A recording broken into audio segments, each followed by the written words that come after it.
Hey everybody, I'm Christopher Green. You're tuning into AMTV Alternative Media Television. It is June 12, 2014, and Obama is ruling nothing out with the Iraq crisis. All of this a byproduct of the escalation in places and countries like Syria, now spilling over into Iraq, and Obama prepping for war.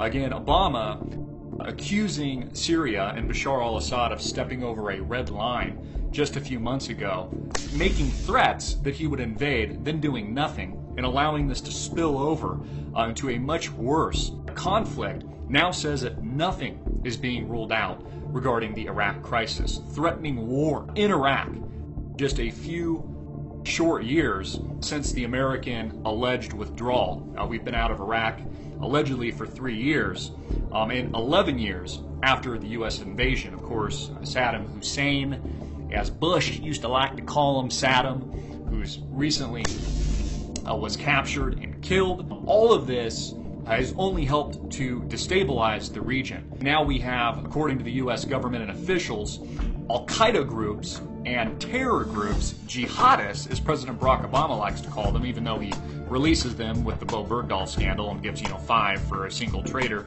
here in the United States, says that this is boiling over and overflowing with violence in Iraq. Again, all of this connected to Syria and the Middle East itself.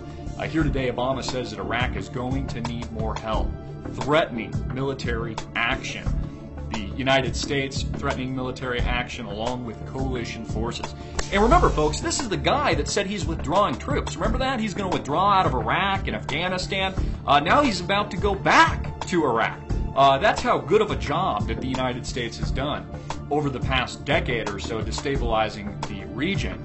They've really just created a much larger and bigger, more violent and deadly terror network, as is the case today. Some of you probably heard of ISIS, which the mainstream bullshit media is calling the first terror group to build an Islamic state, or what some of you have probably heard of and read about, a caliphate, an Islamic state made up of Islamic law.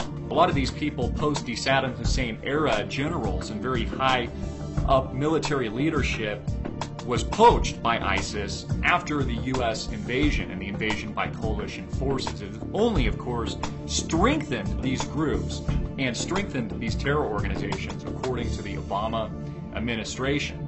2 Arab countries fall apart, according to The Economist, an excellent article that I would encourage you to read. Here we have a map showing exactly where ISIS is gaining control in both Iraq and Syria, recently taking the cities, several different cities here you can see in Iraq. We've got Iraq here and we've got Syria to the west. You can see just visually on a map how closely coordinated both these countries are. ISIS recently taking control of Baghdad, Tikrit, and Mosul right here to the north. Again, all of this a byproduct and spilling over from Syria. This one almost becoming a single territory, or potentially a caliphate here in this part of the world in the Middle East.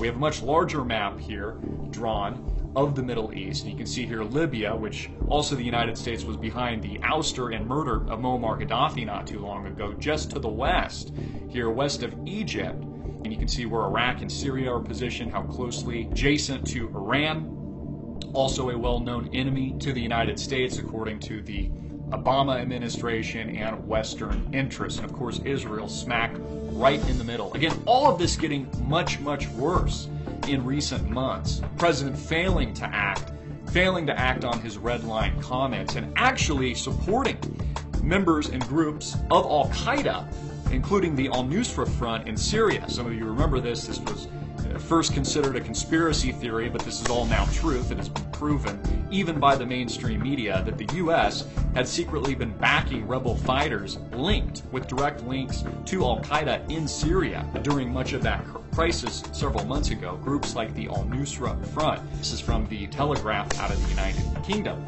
Also, we have an article here from Global Research stating that Israel supports U.S. plan to arm Syria Al-Qaeda rebels, financing terrorists overseas to wage the global war on terrorism.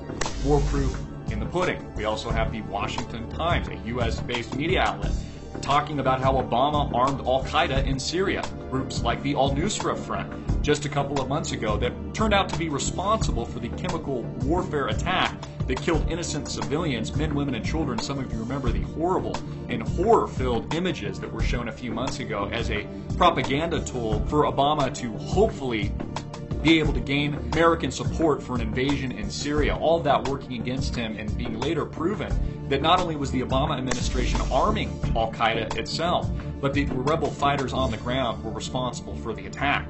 Here we have from Fox News, U.S. sends small number of advanced weapons to Syrian rebels. This also included weapons of chemical warfare. Again, a humanitarian crisis sponsored by the United States government, and many lives lost. We also have, again, another article. The mainstream media now admits that the Syrian rebels have chemical weapons. Well done on Syria, Mr. President. Now do it again. From Politico magazine, an opinion piece. Russia giving proof to the United Nations that those responsible behind the chemical attack in Syria was not the Assad government, was not Bashar al-Assad, but was actually the Syrian rebels being supported by the United States, armed by the United States, funded by the United States, in their attempt to ouster a current legitimate sovereign president, much like what we saw with Muammar Gaddafi and his murder live on YouTube just a few months ago. NBC News says Syrian rebels to present new evidence of chemical weapons use. Again, all this linked back to the United States government. All of this linked back to the Western cabal. We have another video here, an unverified video allegedly showing Syria rebels using chemical weapons just a few months ago in Syria. So all of this blowing up in the face of the president, Barack Hussein Obama, all of this growing worse under his leadership. Now Syria and Iraq actually working together in their attempt in establishment of a caliphate in this part of the world. Syria and Iraq teaming up, taking over 3 major cities here recently, gaining tremendous ground, quite literally, and only getting stronger. Again, all of this a byproduct of U.S. Intended intervention, a intended destabilization effort. Again, none of this is about giving Iraq democracy or freeing the people. We see how good that's turned out just a few years later. We're literally now on the verge of a much broader, deeper global conflict. And it's all because of the agenda here of the President of the United States and those that he's working for that make up parts of the New World Order cabal and the New World Order agenda. Get this out everywhere, folks. I'm Christopher Green, hard-hitting and in your face as usual.